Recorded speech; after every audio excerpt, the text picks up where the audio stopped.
In ancient Persia, where legends shaped the very fabric of life, there was a tale of a ring so powerful that it could turn any man into a king. This story, passed down through generations, spoke of an ancient blacksmith and sorcerer named Kâren, who crafted the ring using both his mastery of metal and the forbidden magic of forgotten realms. It was said that whoever wore the ring would rise to the throne, commanding power beyond any mortal's reach. Kâren was known throughout the lands not just for his skill in forging weapons, but for his deep understanding of the mystical forces that flowed through the earth and sky. His most famous creation, however, was the simple gold band that held no outward beauty or intricate design, yet possessed a power far greater than any jeweled crown. Inscribed on the inner circle of the ring in a forgotten tongue were the words, "He who wears me shall conquer all." The first known tale of the ring begins with King Arash, a noble and just ruler, who, after decades of peace and prosperity, had grown old and weary. With no heir to take the throne, Arash worried endlessly about the future of his kingdom. One evening, as he wandered alone through his palace gardens, a cloaked figure emerged from the shadows. The man's face was weathered with time, his eyes gleaming with a strange light. "Great king," the man said, his voice soft yet commanding, "I bring you a gift that will ensure your legacy, protect your kingdom, and grant you power like no other." From beneath his cloak, the man revealed a small golden ring.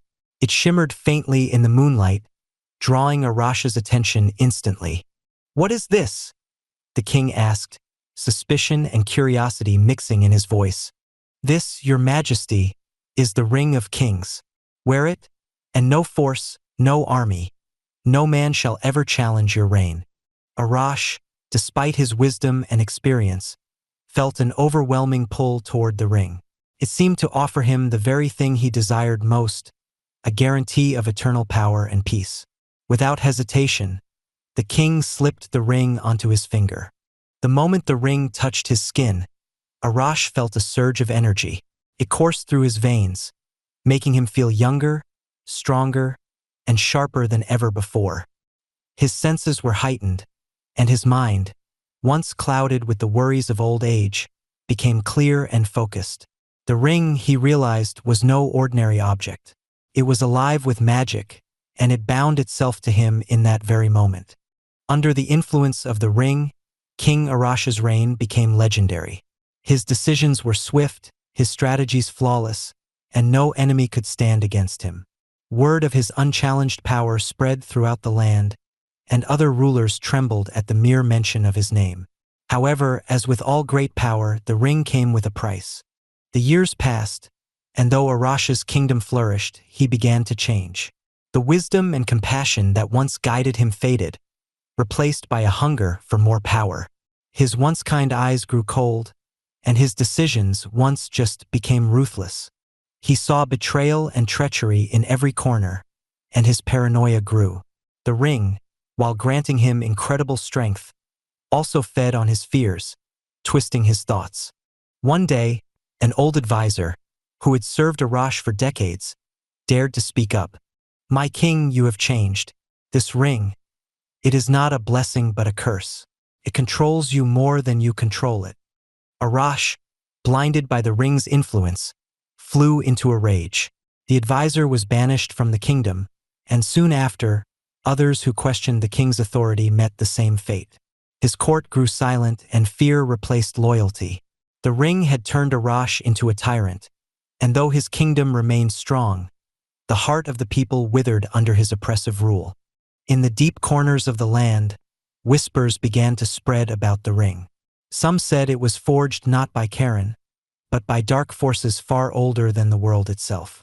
Others claimed the ring could only bring ruin to those who sought to wield its power. Regardless of the truth, one thing became clear: the ring did not grant power without cost. As Arash aged further, his obsession with the ring deepened. He no longer trusted even his closest allies, fearing that they coveted the ring for themselves. The once great king, who had united nations and brought peace, now lived in isolation, consumed by the very object that had promised him control. In a final act of madness, Arash ordered the ring to be buried with him upon his death, believing that even in the afterlife, it would protect him.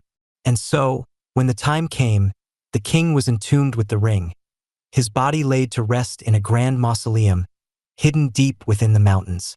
But the story did not end there. Years passed, and the kingdom fell into decline without a strong ruler to guide it. Warlords and rival factions rose, fighting for control. Amidst the chaos, rumors of the ring resurfaced. Treasure hunters, adventurers, and kings alike sought the fabled object, believing it held the key to ultimate power. It is said that, deep in the mountains, where the tomb of King Arash lies forgotten, the ring still waits. But those who seek it are warned. The ring does not grant power lightly. It demands something in return. And so, the legend of the Ring of Kings continues, a tale of ambition, power, and the high cost of desire.